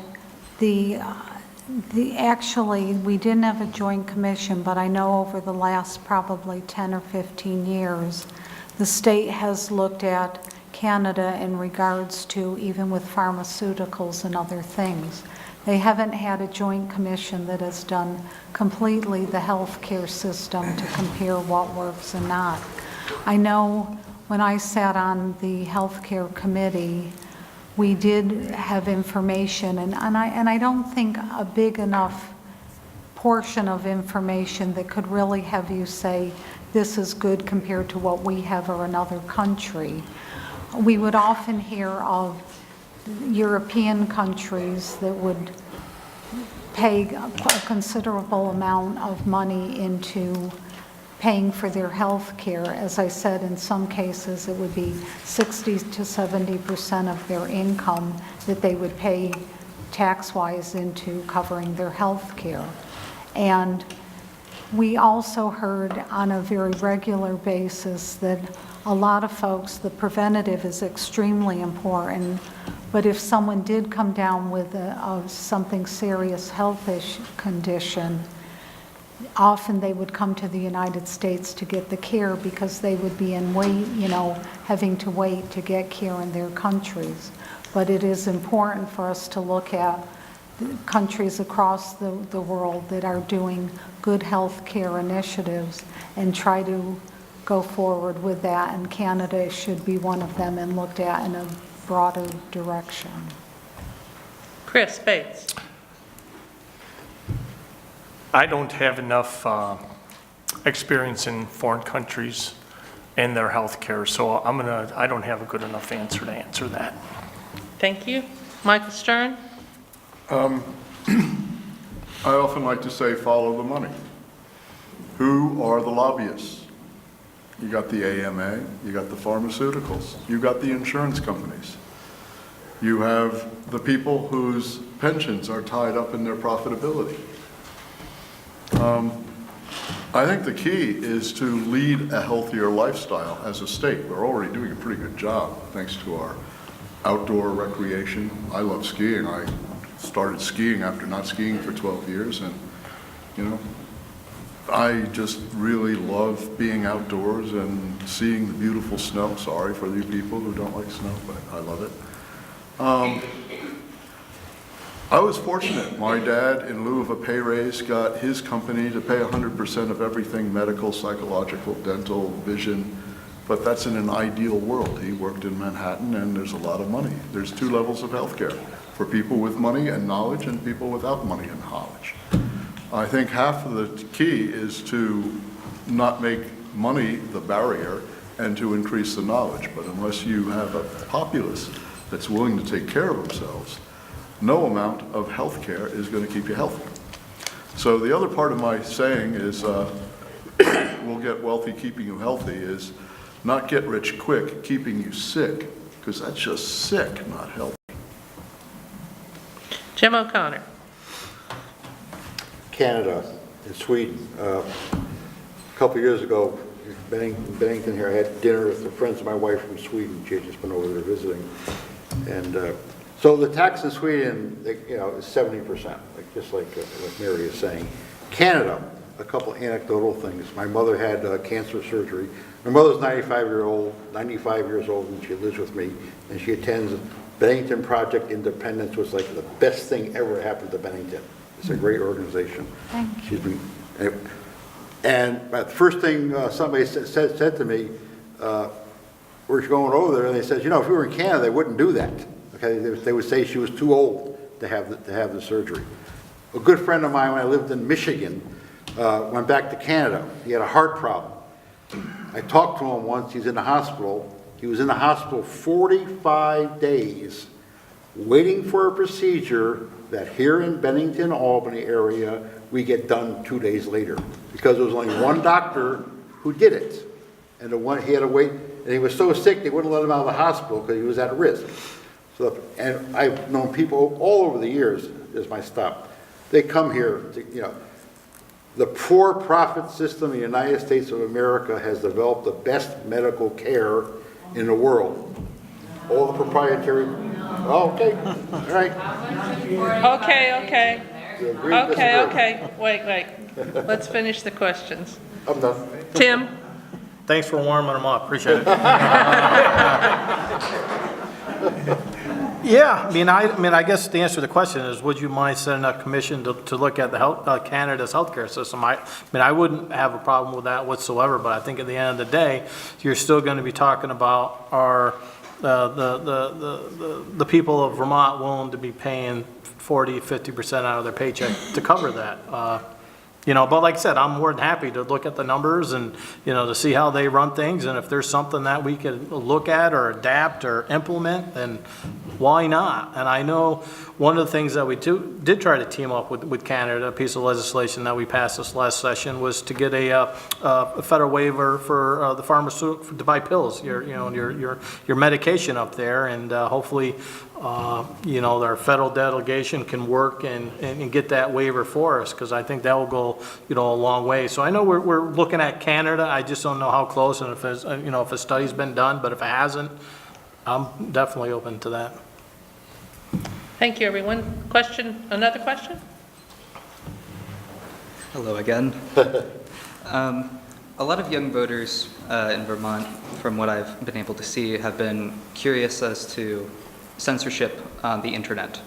Would any of you be in support of censoring any sort of speech on internet or social media programs?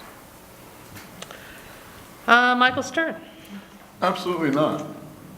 No.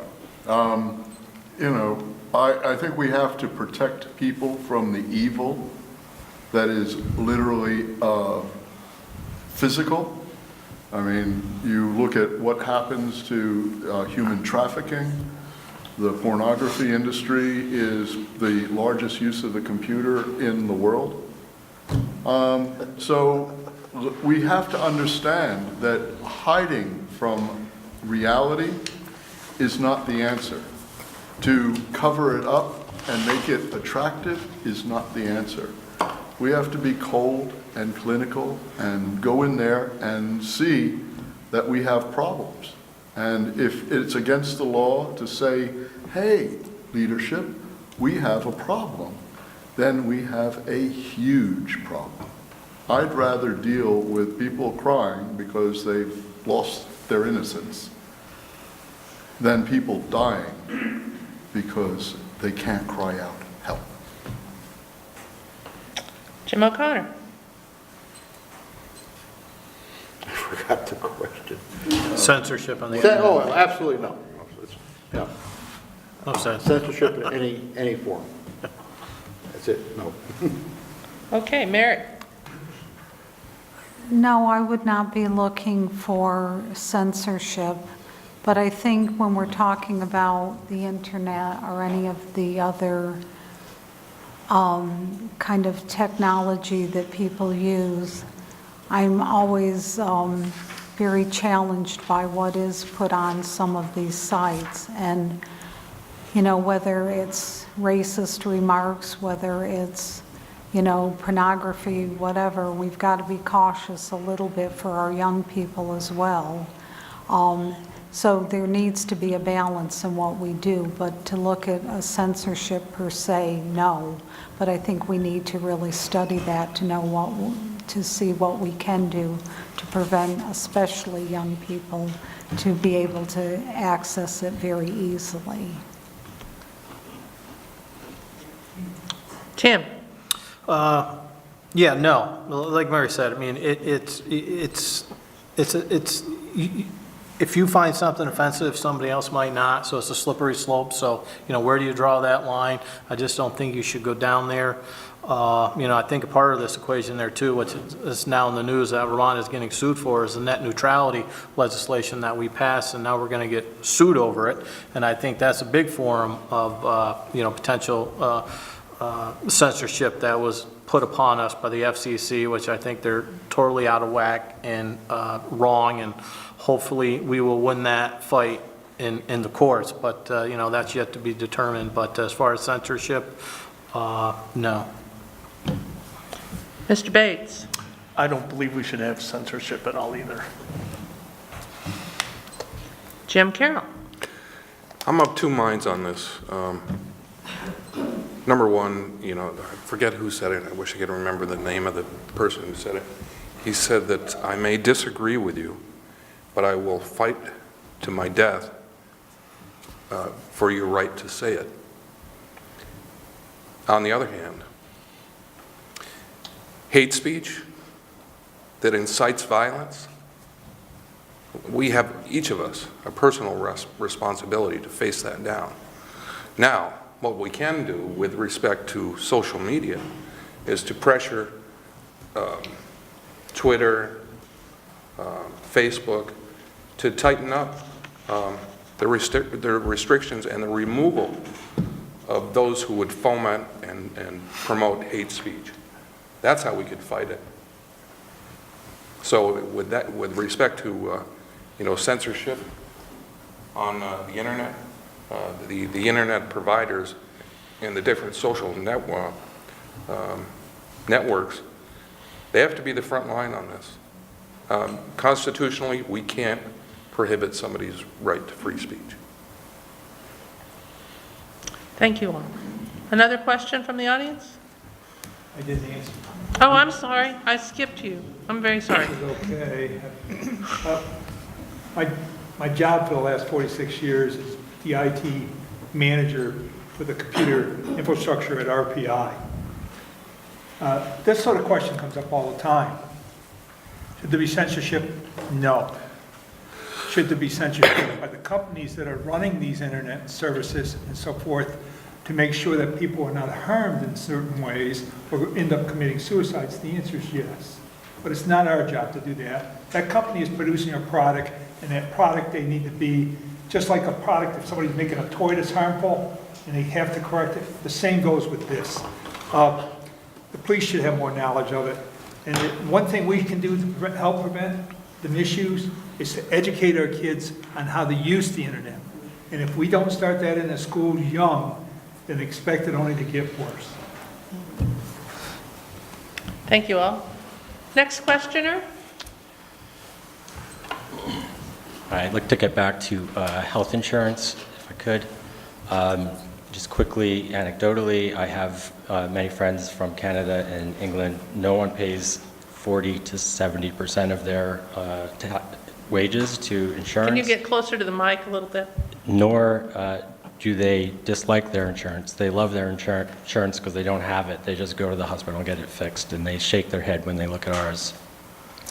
So what I've heard is a bit of misinformation about the health insurance up here tonight, and what I want to know very simply is if expanding health coverage and health insurance to all people who can't afford it, and if we want to get rid of these horror stories, we need government intervention in more forceful way. So my question to everyone on this group is, do you now, or have you ever had health insurance coverage through the government? First question or answer is Mary.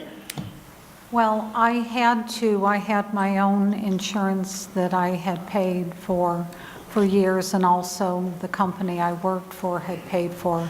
But when Vermont Health Connect came on board, I was forced to get onto that plan. So yes, I guess technically I could say I'm on a government kind of run system, but I do pay the full amount. I don't get a subsidized rate.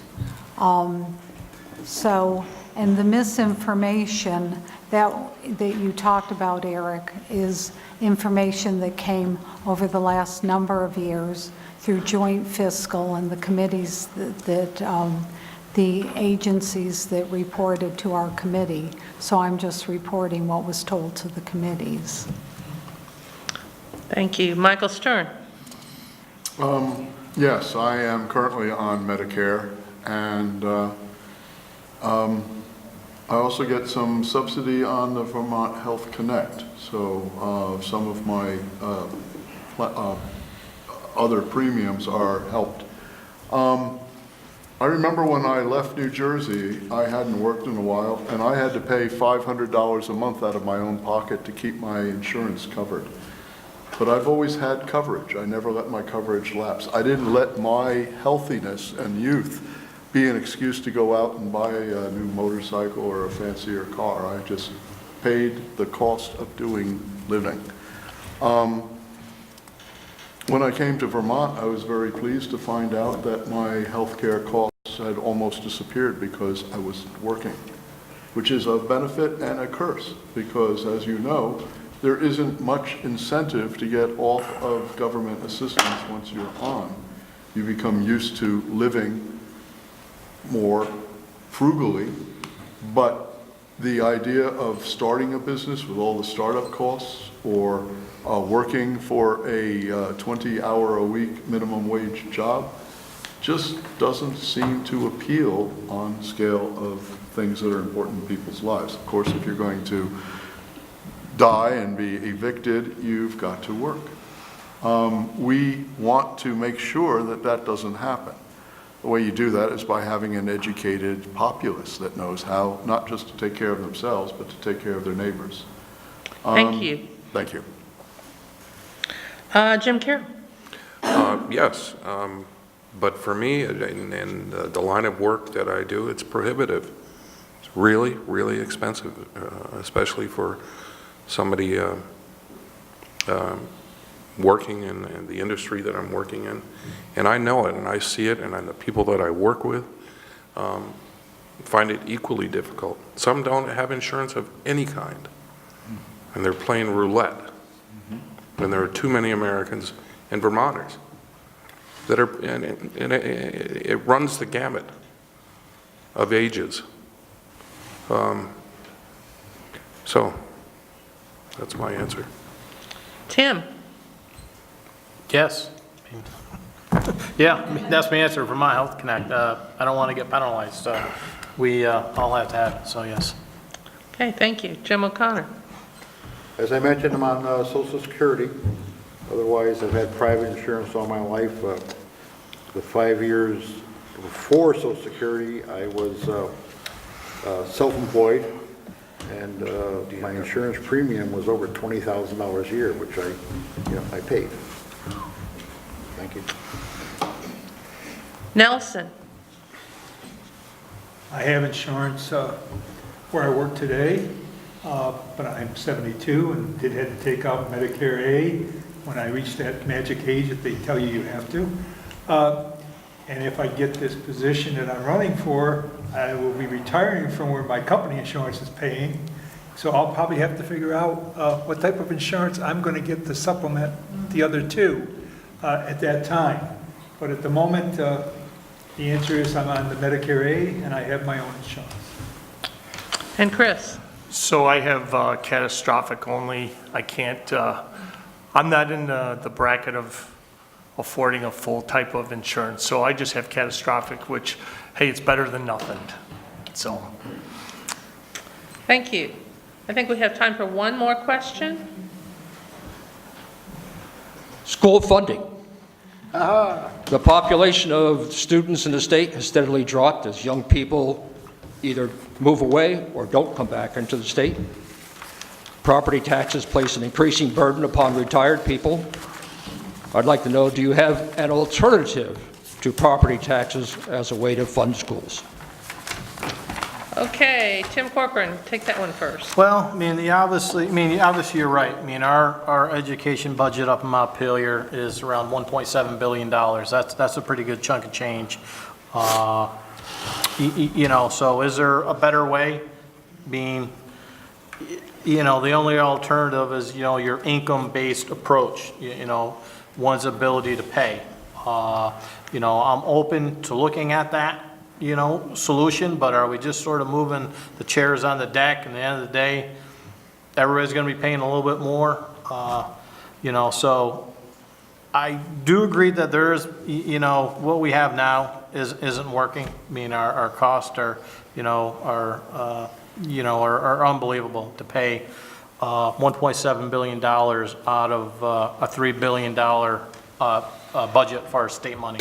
That's just crazy that it costs that much to basically fund K through 12 and a little bit sprinkled in for your early ed and your higher education. So I'm open to looking at the the income approach, and see how that sugars out and looking at those numbers. Like I always do, I'm open-minded. I'm not saying yes or no. If they make sense, then I'm all aboard. Thank you. Jim O'Connor. The average nationally spent on education K to 12 is $11,000. Vermont, as of right now, is just about $19,000 per student, plus $23,000 on average for special ed. So Tim mentioned 1.7 billion. So the 19,000 is 1.3, another 300 million for special ed. And that all goes on property tax. We have Vermont is the third highest tax state in the country after Hawaii and New York. My idea is to take 1/3 of the money.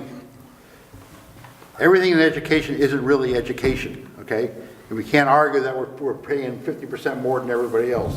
You look at any school parking lot, it's loaded with nice new cars. Those aren't teachers. I'm in favor, and this is Mr. Brownell and I agree on this, of paying our teachers the highest in the area, all right? But to do that, we got to take all the other costs out. So I'm suggesting that the state controls property taxes now, that we take the number of students, 11 times $11,000, and that money, $11,000 per student, is the base property tax for the whole state, the same mill rate for the whole state, and that money follows the student. The other $7,000 is a slush fund, all right? If the local people want to spend more money than, want to spend more money than the $11,000, they vote for a local, and you can come to your local school board and complain to them. So I would bifurcate the property tax and take almost 1/3 of it out. Thank you. Michael Stern. I'm fortunate, when I moved here, I bought a trailer. I don't pay property tax. That's not the answer. It just was my solution. So I feel for people that own property. It is the private property owners that keep Vermont beautiful. Most of the farms and everything is what makes Vermont because of private property. So unfortunately, Vermont is not the federal government. We can't print our own currency. But as I've alluded to, we can sort of grow money on trees in our own home.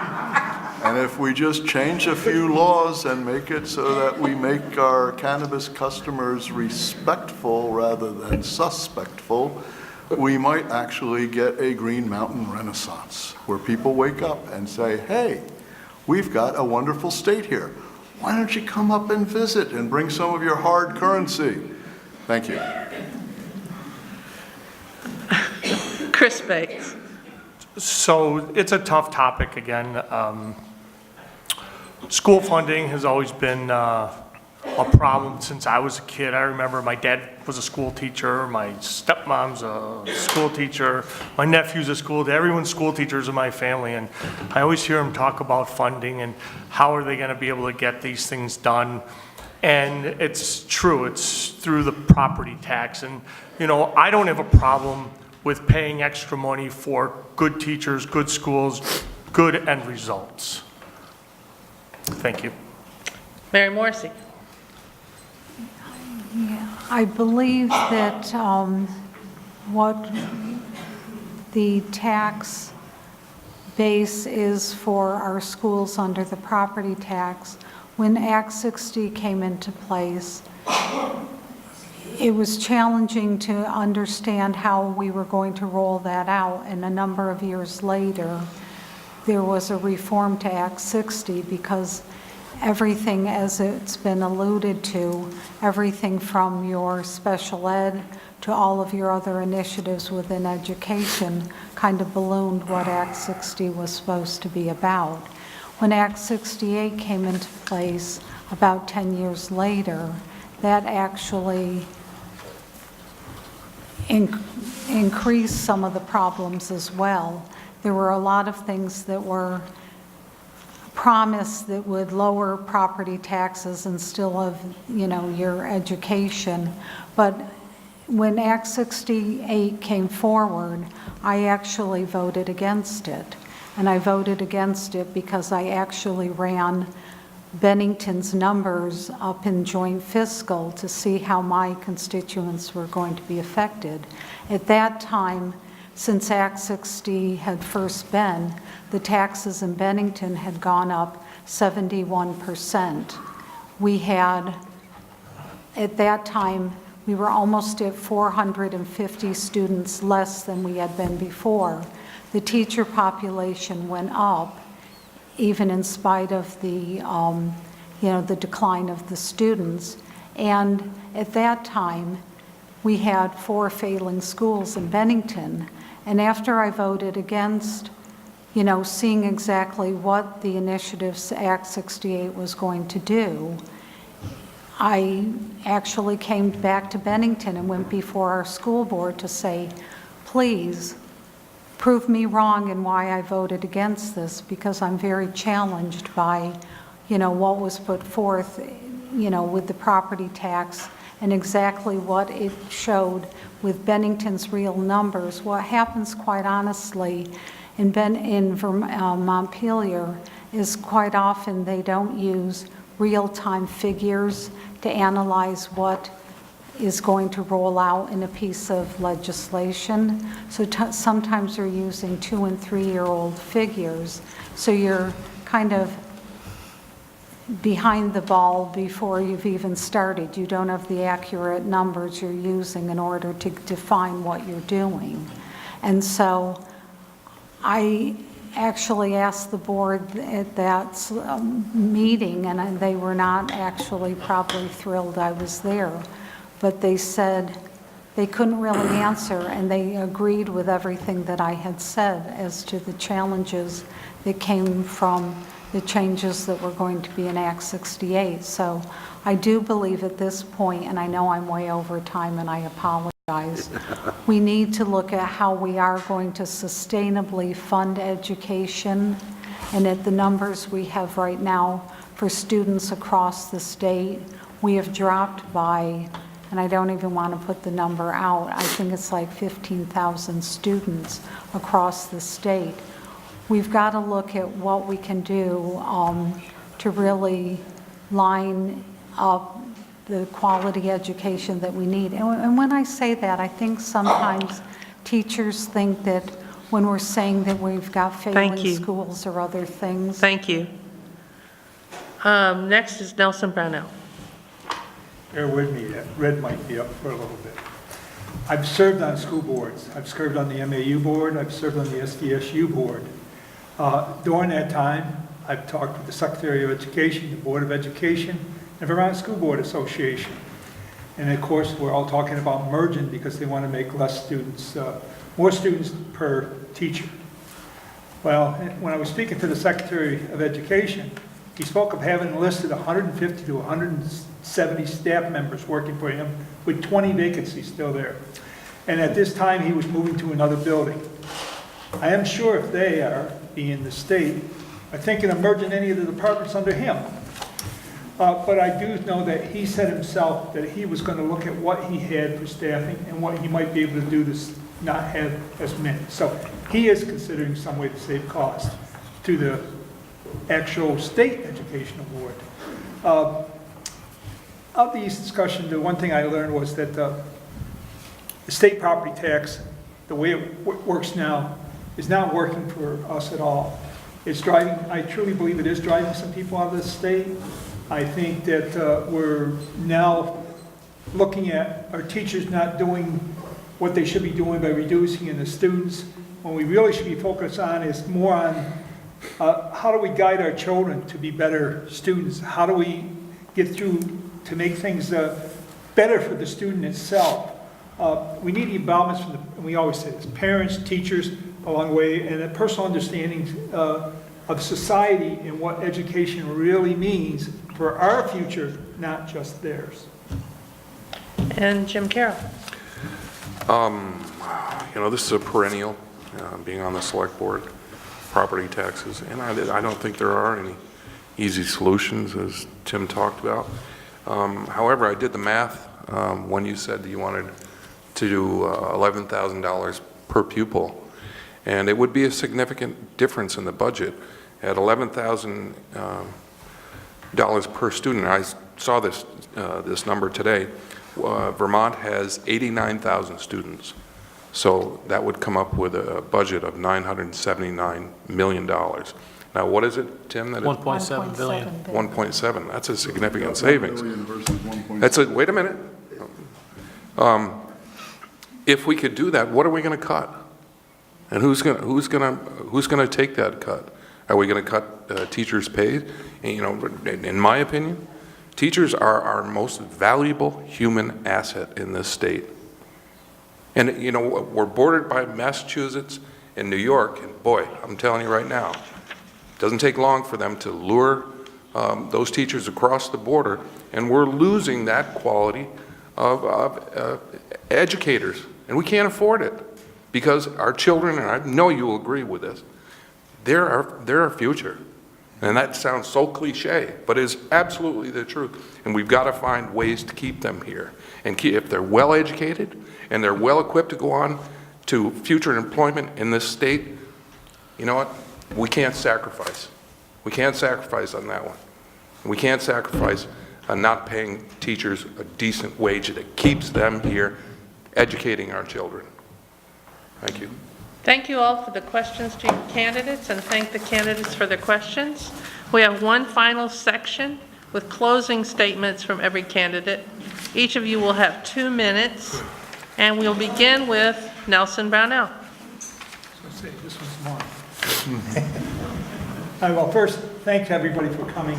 Thanks for holding this forum. I think it's been productive for me, and I hope it's been productive for you.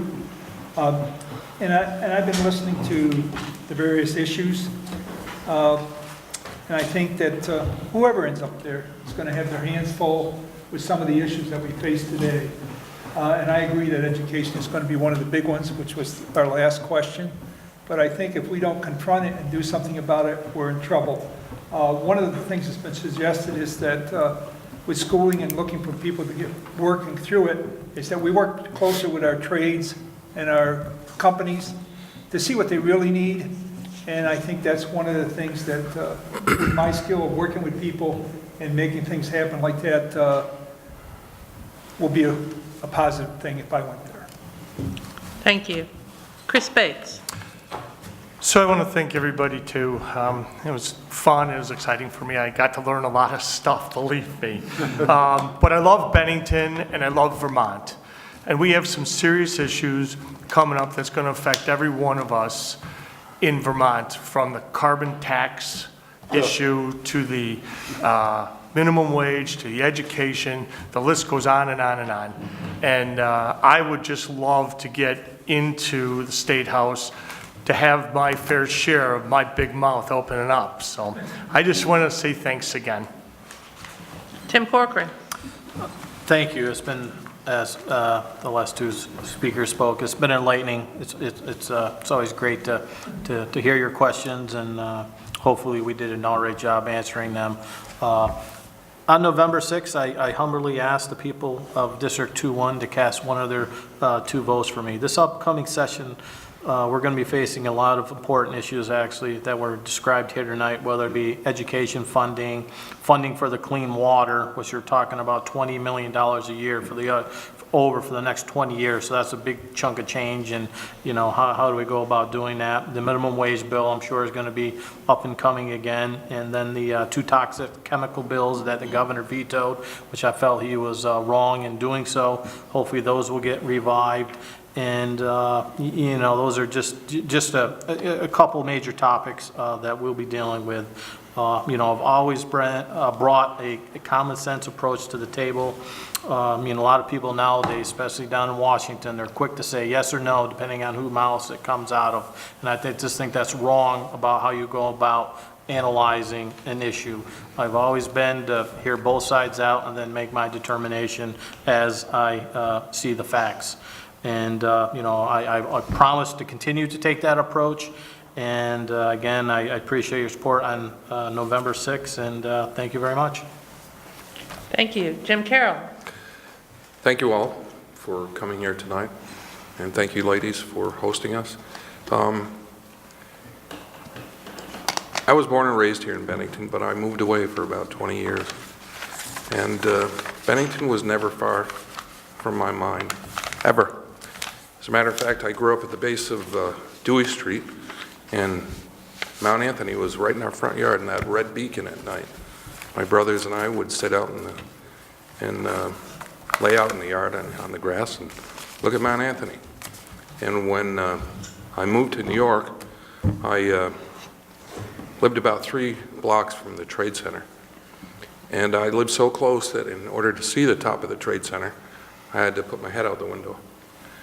But whenever I got off a subway or out of a cab, I would always look to see where the Trade Center was, and every time I would think of Bennington. Always. Scott Legacy paid me probably, Coach Scott Legacy, paid me one of the nicest compliments I've ever gotten with respect to my love for Bennington. He said, "You bleed Bennington." And I think that's pretty fair. I love this town, and I love its people, and it's been a privilege to serve you on the select board.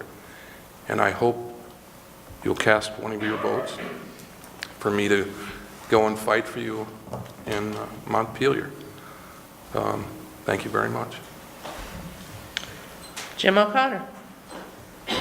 I too thank everybody for being here, for your group to host this. I was here 4 years ago, and I had a good time.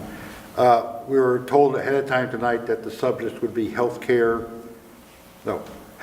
education, climate change, and opiates. Since Labor Day, I've knocked on over 1,000 doors in Pownell and Woodford. And as I talk to people, I ask them, what are your concerns? That's my closing question. And the top concerns in Pownell and Woodford of my future constituents are as follows: guns, property taxes, which we talked about tonight, job opportunities for the young, because Vermont is so old and there's no jobs, people leave, blah, blah, blah. And then also, and this is a summary statement, but the relentless, pernicious overregulation of our lives.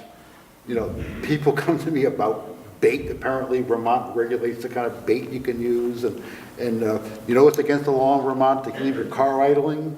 You know it's against the law in Vermont to call somebody an idiot. All these silly laws they have. And the legislature only passes 14% of the bills that are introduced, okay? And a lot of time is up to. So I've committed to my constituents, my future constituents, I will represent them. Every January, I will go to Montpelier with Pownell, Woodford specific issues, 1 or 2, and I would champion them. All my life I've been product management, marketing, sales. I know how to take something from A to B to C to the finish line. I'll do that selectively. As far as the issues of climate change, which Vermont has no business messing with, okay? I'll do what I got to do, okay?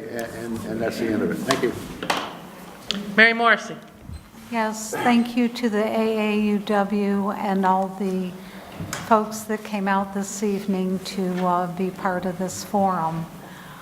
I will continue, I promise to continue as I have over the last 22 years of serving my constituency here in Bennington.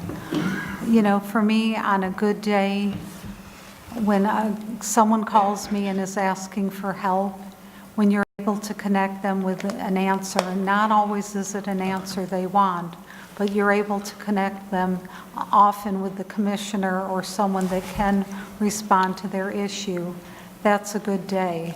I have spent 22 years trying to, with all of my constituents, give them the service. You know, I may not be well informed on their particular issue, or sometimes it's amazing the things that our constituents think we have control over on their behalf. You know, it sometimes really surprises me, but I do always try to get an answer for them, or respectfully say that, you know, send them in a direction to get some help. I have been honored by my constituency, again, for the last 22 years, to send me to Montpelier. I try to be a solid voice for my constituents. It's not always easy to just say yes to everything.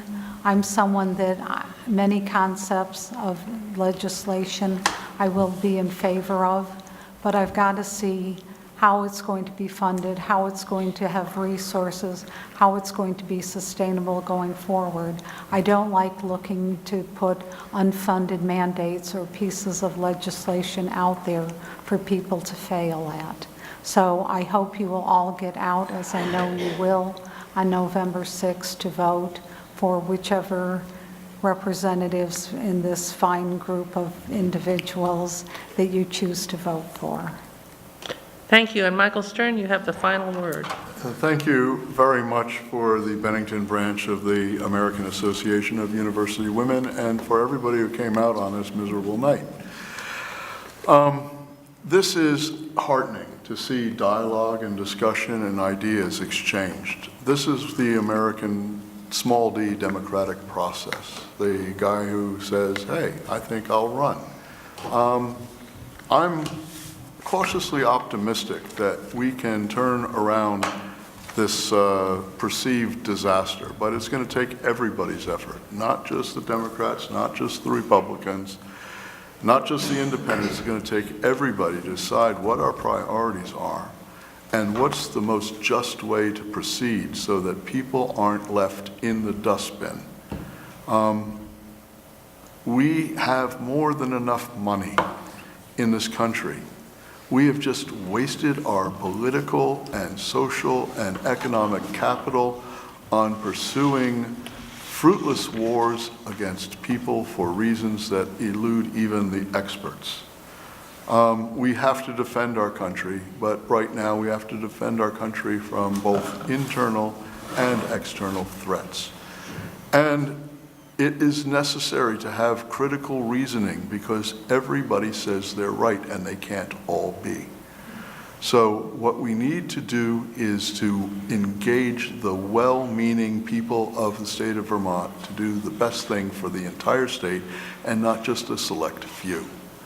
I'm just really grateful for this opportunity to run, and if I serve, I look forward to dialoguing with not just the people in my constituency, although they are important, but the people in southern Vermont so that we as legislatures can band together as a unity and promote the wonderful life that can be lived and should be lived here in southern Vermont.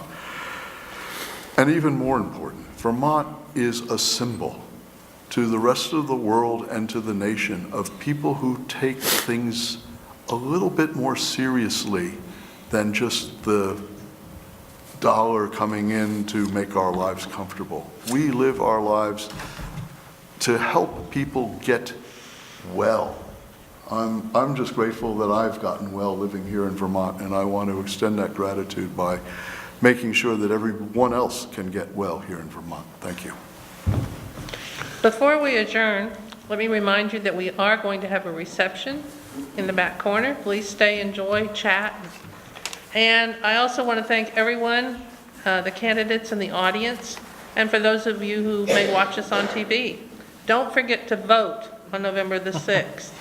Act as if this is the most important thing our representative democracy depends upon, because it does. Thank you.